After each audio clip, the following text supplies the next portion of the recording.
Hello बच्चों, कैसे हैं आप? उम्मीद करती हूँ आप बढ़िया और एकदम मज़े में होंगे। बच्चों, आज हम जानेंगे वर्ण विचार क्या होता है। बच्चों, बोलते समय वाक्यों का प्रयोग किया जाता है। वाक्यों में शब्दों का एवं शब्दों में वर्णों का प्रयोग होता है। निम्न चित्रों को देखते हैं एवं उनमें लिखे नामों का हम उच्चारण करते हैं और समझते हैं ये क्या है। पहला चित्र क्या है हमारे सामने? सेब। और दूसरे चित्र में क्या लिखा गया है? हाथी। अगला चित्र है माला।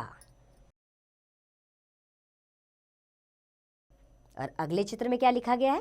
किताब। अगले चित्र में है हिरन, हिरन।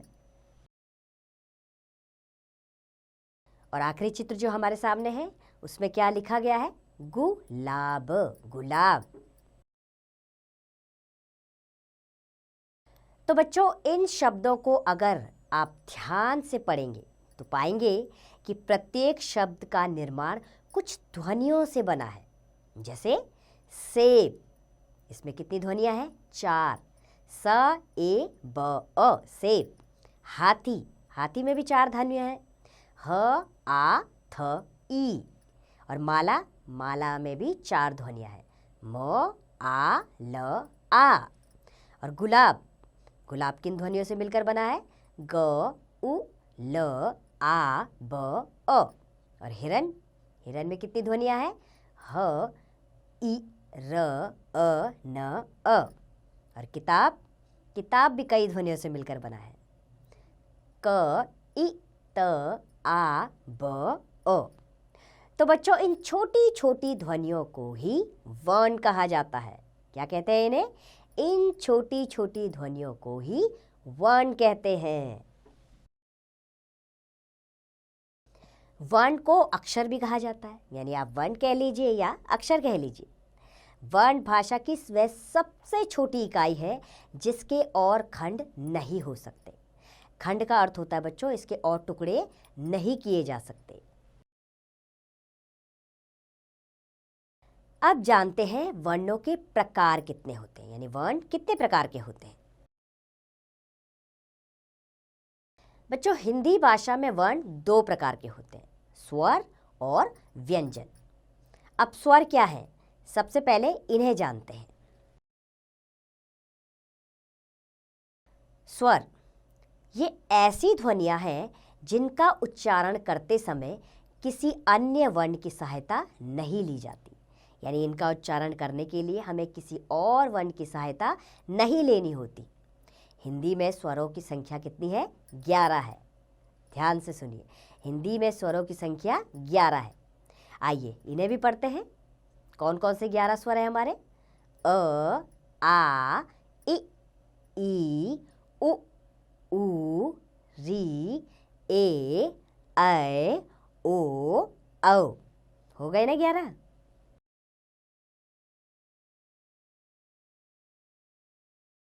अंग, अंग तथा अह भी वर्ण के अंतर्गत ही आते हैं, यानी वे भी वर्ण है। इनका स्थान स्वर के बाद और व्यंजन से पहले होता है। आइए एक एक करके इन्हें भी जानते हैं। अंग, अंग क्या है आखिर? अंग, इसे अनुस्वार कहते हैं। इसका उच्चारण नाक से होता है। अंग का चिन्ह ऊपर रेखा के ऊपर बिंदु के रूप में दर्शाया जाता है। जैसे गंगा, पतंग, हंस, कंगन। इसी तरह के अन्य शब्द और भी होते हैं। अब है अंग। बच्चों, अंग इसे अनुनासिक स्वर कहते हैं। इसका उच्चारण नाक और गले दोनों से होता है। अंग का चिन्ह चंद्र बिंदु के रूप में रेखा के ऊपर दर्शाते हैं। जैसे इसके कुछ शब्द हैं। चांद, देखिए आप उच्चारण करेंगे तो नाक और मुंह दोनों पर खिंचाव आएगा। कुआं, आँख, हंस, इसी तरह के अन्य शब्द होते हैं। अह, अब अह क्या है? बच्चों, अह इसे विसर्ग कहते हैं। इसका प्रयोग व्यंजन के बाद किया जाता है। इसका उच्चारण हल्के ह की तरह होता है।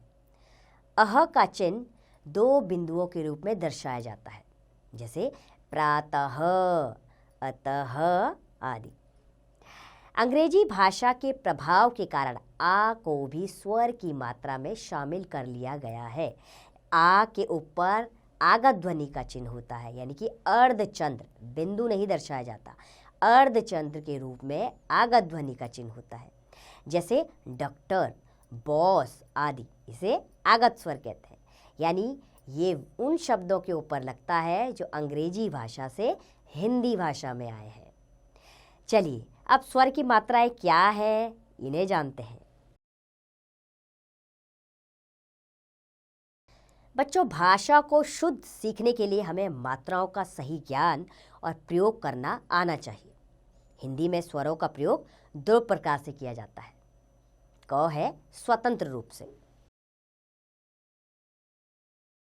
यानी स्वतंत्र रूप से प्रयोग किए जाने वाले स्वरों के उदाहरण इस प्रकार हैं, जैसे आओ, आइए, आई आदि।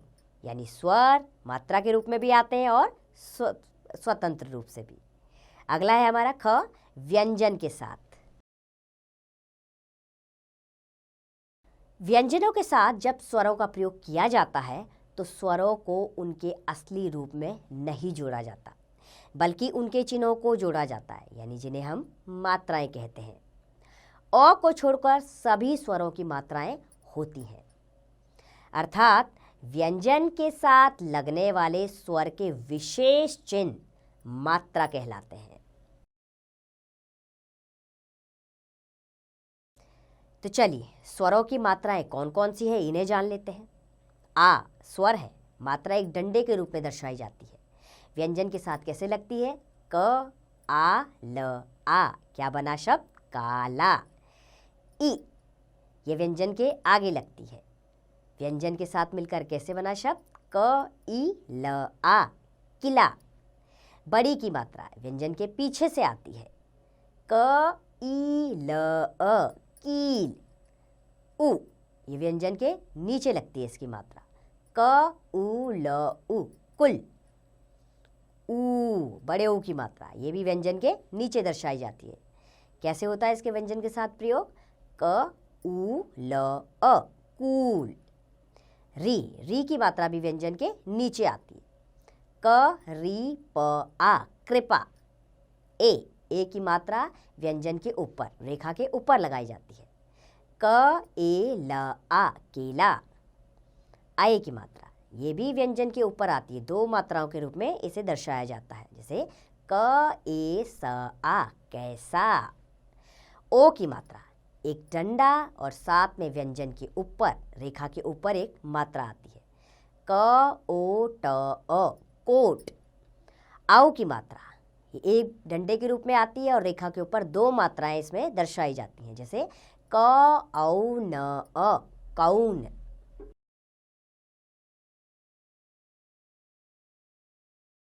विशेष र के साथ उ और ऊ की मात्रा उसके नीचे नहीं लगती, बल्कि उसके सामने इस प्रकार लगती है, जैसे र जमा उ। कैसे बना? रु, यानी र के साथ में उसकी वो मात्रा लगेगी। इससे शब्द कैसे बनेगा? रुकना, गुरु, रुचि। अगला है र, उसके साथ बड़े ऊ की मात्रा, ये भी उसके साथ लगती है। इससे शब्द कैसे बनता है? रूठना, शुरू, रूप आदि। इस तरह अनेकों शब्द होते हैं। आइए अब व्यंजन को जान लेते हैं। व्यंजन क्या है? बच्चों, जिन वर्णों का उच्चारण स्वरों की सहायता से होता है वह व्यंजन कहलाते हैं, अर्थात जिनका उच्चारण करने के लिए हमें स्वरों की सहायता लेनी पड़ती है वे व्यंजन होते हैं। हिंदी में 33 व्यंजन है। आइए इन्हें भी समझ लेते हैं। क, ख, ग, घ, ड, च, छ, ज, झ, ञ, ट, ठ, ड, ढ, अण, त, थ, द, ध, न, प, फ, ब, भ, म, य, र, ल, व, श, श, स, ह। पिछली कक्षाओं में भी आपने ये पढ़े होंगे। आइए जानते हैं संयुक्त व्यंजन क्या है। बच्चों, श, त्र, ज्ञ और श हिंदी भाषा में ये 4 संयुक्त व्यंजन हैं। ये 2 व्यंजनों के मेल से बने हैं, इसलिए इन्हें संयुक्त व्यंजन कहा जाता है। समझ गए ना? 2 व्यंजनों के मेल से बनने वाले व्यंजन संयुक्त व्यंजन कहलाते हैं। आइए संयुक्ताक्षर बनाने की विधि जान लेते हैं।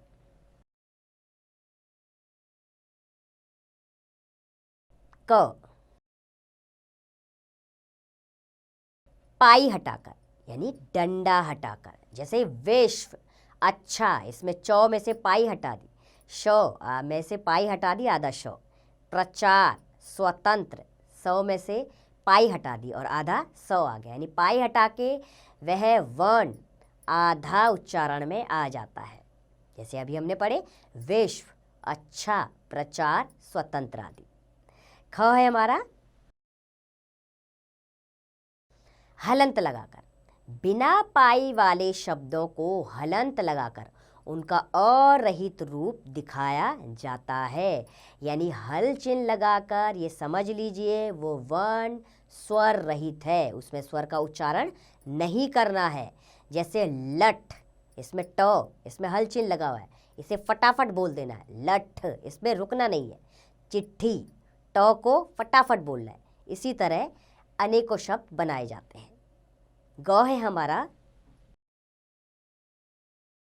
घुंडी हटाकर।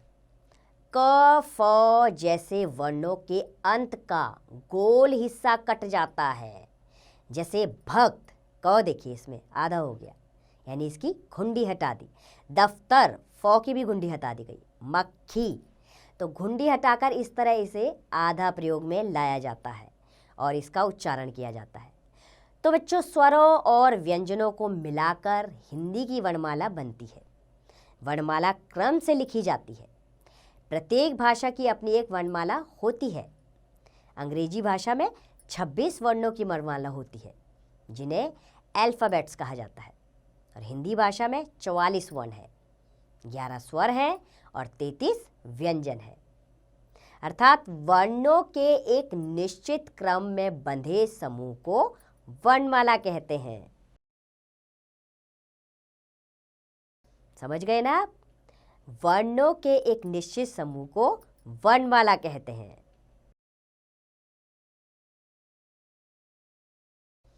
अब जानते हैं र के विभिन्न प्रयोग। रुख, इसमें क्या है? र जमा उ जमा क जमा अ। अब है रूप, र इसमें बड़ा उ आया है, र जमा बड़ा उ जमा प जमा अ। रात, आशीर्वाद, प्रेम, अजगर, सर्व, राष्ट्र। आपने कुछ समझा इससे? धीरे धीरे समझ जाएंगे। र यदि अरहित है तो वह अपने बाद वाले वर्ण के रूप में ऊपर लगता है, जैसे आपको दिखाया गया है। यानी अगर र अरहित है तो वह रेखा के ऊपर दर्शाया जाएगा। र यदि पूरा है अर्थात उसमें अ मिला है तथा उससे पहले वाला वर्ण आधा अर्थात अरहित है तो वह डंडे के रूप में दर्शाया जाता है, वर्ण के आगे आता है। जैसे क र क्र, प र प्र, स र स्र। राष्ट्र, ट और ट र, तो यहाँ र कैसे दर्शाएंगे? ट्र, यानी ट के नीचे र आएगा। यह हलंत और र का मिला रूप है। इसमें हलंत है और ट्र यानी र की मात्रा भी लगी हुई है। तो उम्मीद करती हूँ बच्चों आपको ये पाठ अच्छे से समझ आया होगा। अब आप इसका अभ्यास कार्य स्वयं कीजिए।